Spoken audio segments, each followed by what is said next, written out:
Consider an object of mass 2 kg resting on the floor.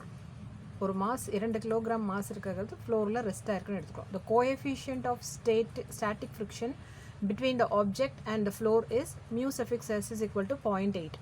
What force must be applied on the object to move it?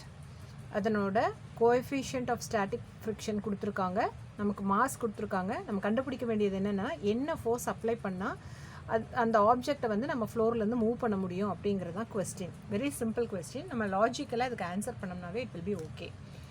So solution பாருங்கள். Since the object is at ரெஸ்ட்டில் இருக்கிறதுனால தர மேலே வச்சுருக்கிற ஒரு book 2 kilogram இருக்கிற ஒரு mass. Since the object is at rest, the gravitational force experienced by an object is balanced by normal force exerted by the floor. இது நம்மளுக்கு தெரியும்.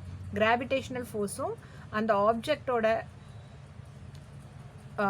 Normal force exerted by the ஃப்ளோரும் ரெண்டுமே ஈக்குவல் அண்ட் ஆப்போசிட்டாக இருக்கும் அப்படிங்கிற நமக்கு தெரியும். அதனால் நார்மல் ஃபோர்ஸை என் அப்படின்னு எடுத்திருக்காங்க, கிராவிடேஷனல் ஃபோர்ஸ் நமக்கு எம்ஜின்னு கொடுத்துருக்காங்க. So N is equal to எம்ஜியாக இருக்கும் அப்படிங்கிறது அண்டர்ஸ்டுட். எப்போன்னா இந்த ஆப்ஜெக்ட் இஸ் அட் ரெஸ்ட் அப்படிங்கிறதுனால it is concluded. The maximum static frictional force F maximum suffix S is equal to mu suffix Sn is equal to mu suffix S mg. அதாவது maximum static frictional force F அப்படிங்கிறது F எப்படி நம்ம சொல்லலாம் அப்படின்னா by equating these two equations known values.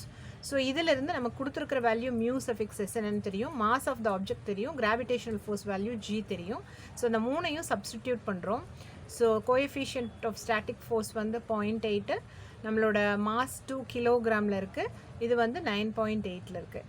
So multiplying all this you will get the answer of 15.68 Newton. இதான் maximum force that has to be exerted to move the object from the floor.